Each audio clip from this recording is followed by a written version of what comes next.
Hello दोस्तों, कल मैंने आपको एसिड बेस सॉल्ट के इंडिकेटर्स और थोड़ा सा एसिड के बारे में बताया था। तो आज कंटिन्यू करते हैं। Acid can be classified in the following veg. Number 1 है on the basis of source. Source के अकॉर्डिंग हम देखें तो एसिड 2 टाइप की होंगी। Number 1 inorganic, number 2 organic. सभी लोग जानते होंगे ऑर्गेनिक एसिड को हम मिनरल एसिड के नाम से भी जानते हैं। इनऑर्गेनिक एसिड का मीन्स होता है these are generally prepared from the minerals present in the earth crust. जो हमारी ज़मीन है, ज़मीन के ऊपर जो क्रस्ट होती है वहाँ बहुत सारे मिनरल्स होते हैं, उनसे ये एसिड्स बनाए जाते हैं जिनको मैन मेड प्रिपेयर्ड किया जाता है। HCl, H2SO4, HNO3, H2CO3, H2SO3 means hydrochloric acid, sulphuric acid, nitric acid, और ये कार्बोनिक एसिड, सल्फ्यूरस एसिड।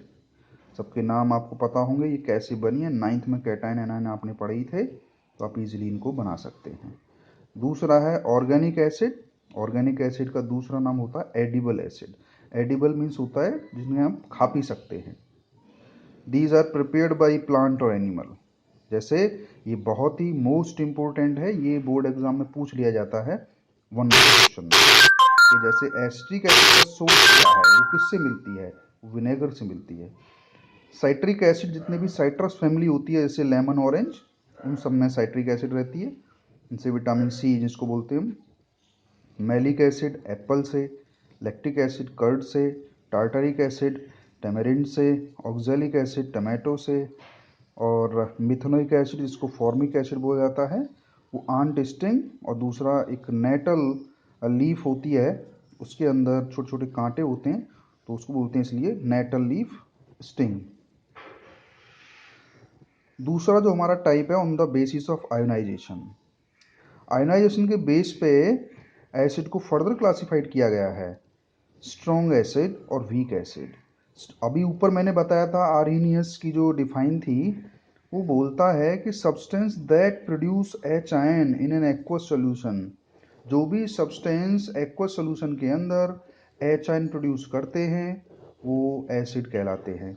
लेकिन कुछ कुछ सब्सटेंस ऐसे होते हैं जो बहुत तेज़ या बहुत ज़्यादा एच आयन प्रोड्यूस करते हैं, और कुछ सब्सटेंस ऐसे होते हैं जो बहुत कम एच आयन प्रोड्यूस करते हैं, लेकिन वो एसिड तो हैं। लेकिन on the behalf of H ion they can classified strong or weak. Strong means हो गया the acid which ionize almost completely. The acid which ionize almost completely, यानी कि ऊपर मैंने लिखे हैं जितने भी मिनरल एसिड हैं, जो मैन मेड एसिड हैं, वो सारे के सारे स्ट्रॉन्ग एसिड होते हैं, सारे के सारे। इसमें एक है आपका H2CO3 एक्सेप्शनल केस है, ये वीक एसिड में आता है। उसकी वजह मैं आपको बताता हूँ। आपने कभी कोल्ड ड्रिंक पी होगी, तो कोल्ड ड्रिंक के अंदर ये एसिड मिलता है H2CO3। आपने देखा होगा जैसे ही हम कोल्ड ड्रिंक को ओपन करते हैं तुरंत उसके अंदर से कुछ गैस, कुछ वाटर वेपर जैसा निकलने लगता है। इसका मीन्स कि जो मैं आपको बताता हूँ, H2CO3 जो ब्रेक होता है वो वाटर और CO2 में। दुनिया का सबसे अनस्टेबल एसिड यही है। देख लीजिए ध्यान से, H2CO3 जो मिलकर बनता है H2 और CO2 से बनता है, इसलिए इसको हम कभी भी आप बोतल के अंदर बंद करके नहीं रख सकते। जैसे ही इसको ओपन किया जाएगा तुरंत ये कन्वर्ट हो जाता है CO2 और H2O में, इसलिए ये थोड़ा वीक एसिड में आता है, लेकिन है मिनरल एसिड ही। तो एक्सेप्शनल केस होते ही, ध्यान रखना। दूसरा है वीक एसिड। वीक एसिड मैंने बता दिया, the acid which ionise only partially और a lesser extent are called weak acid. यानी कि अपने सॉल्ट सोल्यूशन के अंदर या सोल्यूशन के अंदर बहुत कम आयोनाइज होते हैं, एच आयन तो देंगे लेकिन बहुत कम रेशो में, तो वो कहलाएंगे हमारे वीक एसिड। जितने भी ऑर्गेनिक एसिड हैं, अभी ऊपर पढ़ाया था मैंने, सोर्स वगैरह सारे बताए आपको। विनेगर के अंदर वीक एसिड होता है क्योंकि ये लेस एक्सटेंट में एच आयन प्रोड्यूस करते हैं। ऐसे ही मैलिक एसिड हो, लैक्टिक एसिड हो, कोई भी एसिड। नेक्स्ट है हमारा थर्ड टाइप। थर्ड टाइप को अभी हम देखते हैं।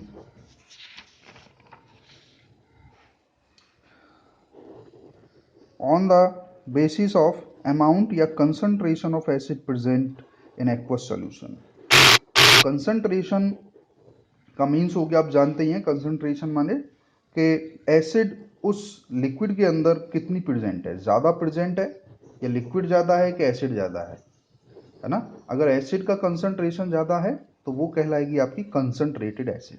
अगर उस लिक्विड के अंदर जिसमें आपने एसिड मिलाई है, अगर उसके अंदर वाटर बहुत ज़्यादा है, एसिड बहुत कम है, तो वो डाइल्यूट एसिड कहलाएगी। तो देखते हैं डाइल्यूट एसिड क्या है। डाइल्यूट एसिड में लिखा हुआ है, if in an aqueous solution concentration of acid is low, concentration of acid is low, it is called dilute acid. concentrated acid में लिखा हुआ है, if concentration of acid is high, it is called concentrated acid. Clear हो गई होगी बात। तो तीनों टाइप आपको क्लियर हो गए होंगे। कौन कौन से थे?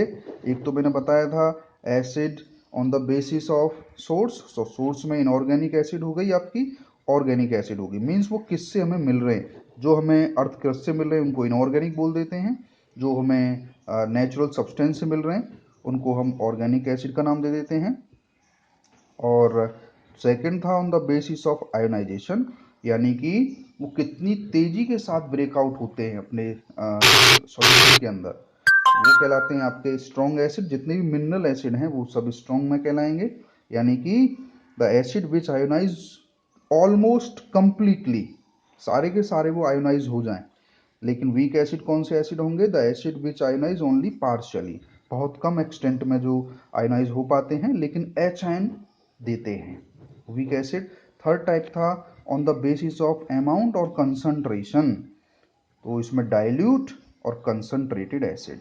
डाइल्यूट माने होगा एसिड कम वाटर ज़्यादा, और कंसंट्रेशन माने होगा, कंसंट्रेटेड एसिड मीन्स होगा कि एसिड बहुत ज़्यादा लेकिन वाटर बहुत कम। अब आपको फिजिकल प्रॉपर्टी याद हो गई होंगी, आपने पढ़ भी ली होंगी। तो नंबर 1 है इसमें, acid have sour in taste, स्वाद में खट्टी होती है, सुबह से बता रहा हूँ मैं।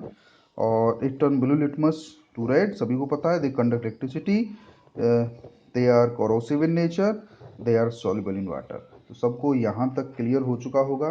देखिए, अगर किसी को कोई भी प्रॉब्लम आया करे तो जो वीडियो है उसके कमेंट सेक्शन में आप अपनी प्रॉब्लम लिख सकते हैं।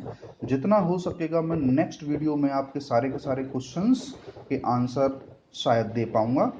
और वीडियो आपको जैसी भी लगती है नीचे कमेंट सेक्शन में आप लिख दिया करें जो भी आपको प्रॉब्लम है, और ज़्यादा से ज़्यादा स्टूडेंट के पास इसको शेयर करें, क्योंकि बहुत सारे स्टूडेंट शायद ग्रुप में नहीं हैं, तो उनके पास तक ये वीडियो पहुंचनी चाहिए। ठीक है। नेक्स्ट टॉपिक जो आपको बता रहा हूँ वो है बहुत ही important, chemical properties of acid. देखिए, अभी तक हमने सब एसिड के बारे में चर्चा कर रहे हैं कि एसिड कितने टाइप की होती है, strong acid, weak acid, concentrated, dilute, है ना। तो अब ये इसकी केमिकल प्रॉपर्टीज क्या होती है, केमिस्ट्री पढ़ रहे हैं तो केमिकल प्रॉपर्टी पढ़नी पड़ेगी। तो फर्स्ट चैप्टर में केमिकल रिएक्शन एंड इक्वेशन में जो आपने रिएक्शन वहाँ याद की हैं, जो मैंने रिएक्शन आपको बताई हैं, वो यहाँ सारी की सारी काम आने वाली हैं।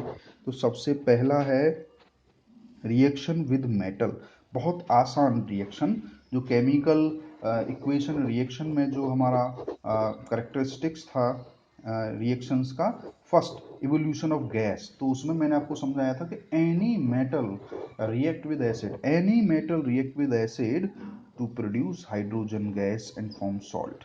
यहाँ भी ये वही रिएक्शन आने वाली है, क्योंकि मैंने एसिड की बात की कि any metal react with acid, वो एसिड की प्रॉपर्टी हुई कि किसी भी एसिड के अंदर कोई एक्टिव मेटल डाला जाएगा तो हाइड्रोजन गैस प्रोड्यूस होती है। बहुत मोस्ट इंपोर्टेंट रिएक्शन है, बहुत मोस्ट इंपोर्टेंट, बार बार एग्जाम में पूछी जाती है।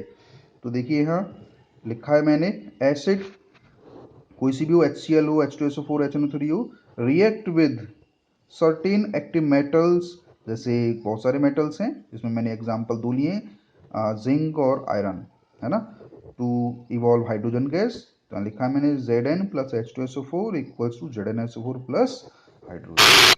अब ये जो हाइड्रोजन गैस है जो इवॉल्व हो रही है, अब ये पूछ सकता है कि यार ये गैस जो है इसके ऊपर लिखा थोड़ी हुआ है जो उड़ रही है गैस की ये हाइड्रोजन है, तो इसका टेस्ट हम कैसे करेंगे। तो ये बड़ा इंपॉर्टेंट क्वेश्चन यहाँ से बन जाता है कि हाइड्रोजन का टेस्ट क्या होगा।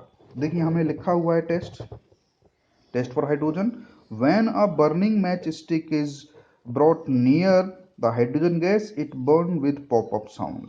अगर वो हाइड्रोजन गैस होगी तो अब जलती हुई माचिस की तिल्ली मैच स्टिक को आप ले जाएंगे उसके पास, तो जो तिली है तिली के साथ वो पॉपअप साउंड प्रोड्यूस करेगी, तो आप समझ सकते हैं वो हाइड्रोजन गैस है। बहुत मोस्ट इंपॉर्टेंट है, याद रखना इसको। ये आ सकता है एग्जाम में कि टेस्ट ऑफ हाइड्रोजन गैस को आप लिखिए, तो आपको याद रखना है ये। और सेकंड मेरी रिएक्शन है रिएक्शन विद मेटल ऑक्साइड। बात समझ में आ गई होगी फर्स्ट वाली कि any metal react with acid to form salt and hydrogen gas. इसी तरीके से दूसरी रिएक्शन है रिएक्शन विद मेटल ऑक्साइड। देखिए एक बात ध्यान में रखिएगा, मेटल ऑक्साइड हो, मेटल कार्बोनेट हो, मेटल हाइड्रोक्साइड हो, मैंने 3 नाम बोले हैं, मेटल ऑक्साइड, मेटल कार्बोनेट और मेटल हाइड्रोक्साइड। तीनों के तीनों ही ये बेसिक प्रॉपर्टी शो करते हैं, बेसिक प्रॉपर्टी शो करते हैं। तीनों की रिएक्शन अगर होती है एसिड के साथ तो ये न्यूट्रलाइजेशन रिएक्शन होगी, क्योंकि ये एसिड और बेस की रिएक्शन हो जाती है। सिंपल, आपके पेट में जैसे एसिड बनता है तो उसको कम करने के लिए आप क्या खाते हैं, आप इनो पीते हैं, या खाना सोडा होता है जिसको बोलते हैं हम सोडियम बाइकार्बोनेट, उसको खाते हैं।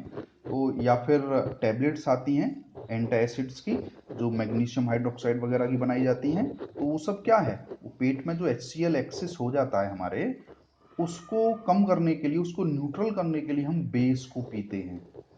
समझ में आई बात, यानी कि पेट के अंदर जो एसिड है वो न्यूट्रल हो जाता है। तो जब भी मेटल ऑक्साइड आए, मेटल हाइड्रोक्साइड आए, ये सब के सब कैसे होंगे, बेस होंगे। तो बेस एसिड के साथ जब भी रिएक्शन करेगा तो हमेशा न्यूट्रलाइजेशन रिएक्शन होगी।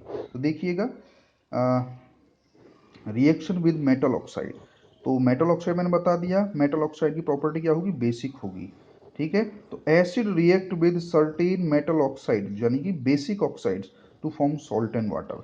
देखिए वाटर बनेगा ही बनेगा, मैं बार बार बोल रहा हूँ आपको, न्यूट्रलाइजेशन रिएक्शन में सॉल्ट एंड वाटर फॉर्म्ड होंगे, चाहे वो मेटल कार्बोनेट हो, मेटल ऑक्साइड हो या मेटल हाइड्रोक्साइड हो, उनको आप एसिड के साथ रिएक्ट कराओगे 101% वो सॉल्ट एंड वाटर ही देंगे। तो फर्स्ट है CaO।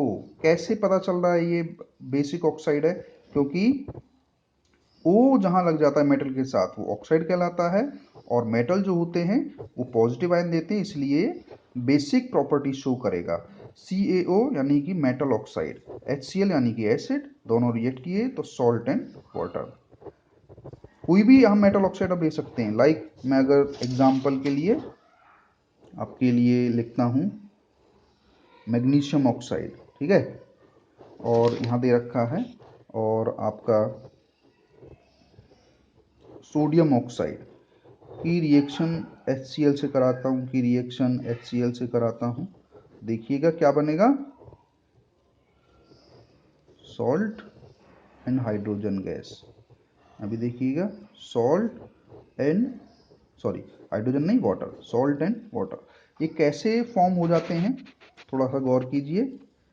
अब मैंने MgO लिखा और प्लस HCl लिखा, इनको मैं ब्रेकआउट करता हूँ, तो Mg के ऊपर डबल पॉजिटिव होता है, O के ऊपर डबल नेगेटिव होता है, ऐसे ही H पॉजिटिव Cl नेगेटिव। तो दो कंपाउंड हैं, अपोजिट पोल एक दूसरे को अट्रैक्ट करते हैं। तो देखिए Mg है और यहाँ Cl है, इसका नेगेटिव दूसरे वाले के पॉजिटिव से, तो देखिए क्या बनता है, मैं बना के दिखाता हूँ आपको। Mg के पास डबल पॉजिटिव है, सिंगल नेगेटिव है, तो क्या बना, MgCl2। क्लियर है बात। ऐसे ही H positive O double negative, क्या बनेगा, क्लियर। तो रटने की जरूरत नहीं है, साफ साफ दिखाई दे रहा है। देखो MgO को मैंने तोड़ा, Mg double positive double negative, ऐसे HCl को तोड़ा, H पॉजिटिव Cl नेगेटिव, बहुत इजी है। इसका पॉजिटिव उसके नेगेटिव से अटैच करो, इसका नेगेटिव दूसरे वाले के पॉजिटिव से, तो देखिए मैंने देखा Mg डबल पॉजिटिव होता है, Cl सिंगल नेगेटिव होता है, यानी इसकी वैलेंसी 2, इसकी वैलेंसी 1, क्रॉस मल्टीप्लिकेशन किया, फॉर्मूला अपने आप आ गया MgCl2। ऐसे ही देखो इसका पॉजिटिव और इसका नेगेटिव, 1 पॉजिटिव है तो 1 लिख लिया, 2 नेगेटिव 2 लिख लिया, क्रॉस मल्टीप्लिकेशन किया तो H2, दैट इज प्रोडक्ट। बहुत इजी है। तो सॉल्ट एंड वाटर बन गया। समझ में आ रही होगी बात। ऐसे ही नेक्स्ट जो रिएक्शन है, बहुत मोस्ट इंपोर्टेंट रिएक्शन है, आने वाली है अभी। Reaction with metal carbonate and hydrogen carbonate. चाहे मेटल कार्बोनेट हो चाहे हाइड्रोजन कार्बोनेट हो। आप जानते हो कार्बोनेट का जो आयन मैंने 9th क्लास में बताया था, और पीछे जो चैप्टर है वहां भी मैंने आयन्स को समझाया था कि कार्बोनेट का जो आयन होता है वो CO3 डबल नेगेटिव होता है। क्या होता है? CO3 double negative. अगर हाइड्रोजन कार्बोनेट पूछ ले तो HCO3 सिंगल नेगेटिव, यानी कि CO3 डबल नेगेटिव कार्बोनेट जिसकी वैलेंसी 2 है। और अगर हाइड्रोजन कार्बोनेट पूछता है HCO3 नेगेटिव, यानी कि उसके ऊपर एक नेगेटिव चार्ज है, इसकी वैलेंसी 1 है। उसी हिसाब से फॉर्मूला बन जाएगा। तो देखिएगा, सबसे पहली जो मैंने रिएक्शन लिखी है, कैल्शियम कार्बोनेट बेसिक प्रॉपर्टी रखेगा, क्योंकि मैंने आपको बताया था मेटल कार्बोनेट हो, मेटल ऑक्साइड हो, या मेटल हाइड्रोक्साइड हो। Metal hydroxide, metal carbonate, metal oxide सब बेसिक प्रॉपर्टी शो करेंगे। बेसिक प्रॉपर्टी शो करेंगे तो एसिड से रिएक्शन करने पर सॉल्ट एंड वाटर 100% आएगा ही आएगा। तो देखिएगा, मेटल कार्बोनेट है, एसिड है, रिएक्ट हुए। तो देखिए मैं एक बार आपको करके बताता हूं। यहां लिखा हुआ है CaCO3 plus HCl। For example लेते हैं, तोड़ दीजिए। Ca double positive, CO3 double negative, H single positive, Cl negative. Clear हो रही है बात। अब यहां देखिएगा आप क्या बनता है, इसका पॉजिटिव इसके नेगेटिव से कनेक्ट कर दो तो फॉर्मूला क्या बनेगा, देखिए ध्यान से। Ca डबल पॉजिटिव है और दूसरा है Cl नेगेटिव, यानी कि ये 2 है ये 1 है। क्या बना? CaCl2। मैं लिख देता हूँ CaCl2 प्लस दूसरा बचा मेरे पास CO3 और Cl। तो देखिएगा CO3 double negative, sorry CO3 double negative और H पॉजिटिव, ठीक है, 2 ये 1। क्या बना? H2CO3। और देखिए मैंने आपको बताया था H2CO3 मैं यहां लिखता हूं क्योंकि बोतल में बंद नहीं है, ये टेस्ट ट्यूब में रिएक्शन हो रही है। तो मैंने यहां बताया था कि सबसे अनस्टेबल एसिड होता है ये, वाटर और CO2 में तुरंत कन्वर्ट हो जाएगा। तो इसीलिए H2O और CO2 हमें बुक में लिखा मिलता है, ये नहीं मिलता है। रिएक्शन तो ये भी ठीक है, रिएक्शन ये भी ठीक है, लेकिन ये चूंकि बहुत अनस्टेबल एसिड है इसीलिए ये इसमें ब्रेकआउट हो जाता है। तो यहाँ मैंने रिएक्शन साफ साफ लिखी हुई है कि CaCO3 HCl है, CaCl2 H2O एंड CO2। ठीक है बात। ऐसे ही मेटल हाइड्रोजन कार्बोनेट हो चाहे कार्बोनेट हो, दोनों में प्रोडक्ट सेम बनेंगे। क्लियर। अब ये इसमें CO2 गैस आ गई। अब ये CO2 गैस ही है, इसको कैसे पता कराएंगे? ये बहुत मोस्ट इंपोर्टेंट है, बहुत मोस्ट इंपोर्टेंट है। इसको थोड़ा ध्यान से देखिएगा कि अगर CO2 को, यानी CO2 गैस को अगर हम लाइम वाटर से पास कराते हैं तो मिल्की हो जाएगा। देखिए लाइम वाटर होता है COH का होल ट्वाइस। ध्यान से देखिए, लाइम वाटर का फॉर्मूला होता है COH का होल ट्वाइस, को बोलते हैं कैल्शियम हाइड्रोक्साइड। के अंदर जब CO2 पास कराते हैं तो कैल्शियम कार्बोनेट एंड वाटर जिसका व्हाइट PPT बन जाता है। ये पहचान है, टेस्ट ट्यूब के अंदर व्हाइट PPT बन जाएगा। और अगर इस सॉल्यूशन के अंदर CaCO3 प्लस H2O जो सॉल्यूशन बना है, देखिए ये रहा CaCO3 प्लस H2O जो सॉल्यूशन बना है, उसके अंदर और ज़्यादा CO2 अगर हम लगातार गुजारते चले जाएंगे, पास कराते जाएंगे, तो एक कंपाउंड बन जाता है CaHCO3 का होल ट्वाइस, जिसको बोलते हैं कैल्शियम हाइड्रोजन कार्बोनेट, जो वाटर में सॉल्युबल होता है। यानी कि जो व्हाइट PPT बना था टेस्ट ट्यूब के अंदर, कुछ समय बाद वो कलरलेस हो जाएगा। ये सबसे बड़ी पहचान है। तो आप वीडियो को शेयर करें ज़्यादा से ज़्यादा स्टूडेंट के पास। कोई वीडियो में प्रॉब्लम लगती है, कोई क्वेश्चन दिमाग में आता है, तो कमेंट सेक्शन होता है नीचे, आप उसके अंदर कमेंट डाल सकते हैं, अपना क्वेश्चन कोई प्रॉब्लम में लिख सकते हैं। Thank you.